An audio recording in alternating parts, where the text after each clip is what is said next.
Hi, my name is Mark Greene. I'm an executive editor at the Goodman Project. This is my wife, Dr. Saliha Bava, who is a couples and family therapist here in New York City.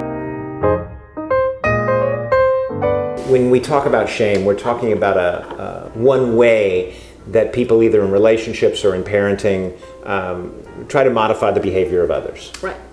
Instead of saying, I disagree with you, or I do not think what you have done is right, we go a little further. Not only was your action wrong, but you as a person are a bad person on some level. If you're conveying that message. Or the other way is when parents say, you're making me unhappy, and then it goes on, the tone picks up, like, you're not making me proud of you, you're disappointing me. Right. All that fine language is a great tool to get your child to attend to you.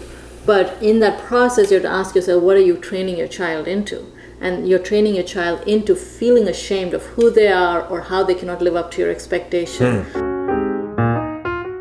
Those of us who are parents know, you're always going to have those moments when you project frustration, disappointment, exhaustion. You may be irritated that you just got hit with a $25 late payment fee on your Chase card, and you look up and there they are, and they see that look on your face and they think it's because of them. Same thing with our spouses, same thing with their... So shame is always popping up. And so that's why I call it a culture of shame, because I think we need to be talking about it. Unless you engage this directly and you hear how people frame things and how they label things and what language they use, we don't know how it is operating. So if you use shaming with your child for something that was really what you would consider a bad thing, and you say, in this one instant, I'm going to use shame. And it's never so clear that we're doing it. Right. But let's say we are. You can't control your child from not learning to shame other kids. He just learns, oh, it's a tool. So are you creating culture of violence? That's the question to ask.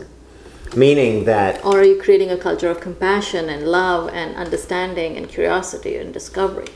So shame, if it's employed, is like Pandora's box. It takes off and moves through the culture in ways you can't predict. Right. It seems like there's a pretty thin line, at least in personal relationships, between approval, lack of approval, and then shame. Do we have ways in which we can express disagreement or even disapproval without shame creeping into it? The simple answer is yes. I think if we don't talk and name it, sometimes it keeps that insidious effect going, the effect of shaming. So one way is for couples, for parents, for children to sit with each other as a family, talk about what is shame. Rather than coming to the expert and saying, hey, what's the definition of shame? I think each family should talk about what is shame. Right. Part of it, when you say talk, at least when I'm saying talk, I mean communicate. And I mean create a culture of permission, create space for listening, create space for difference.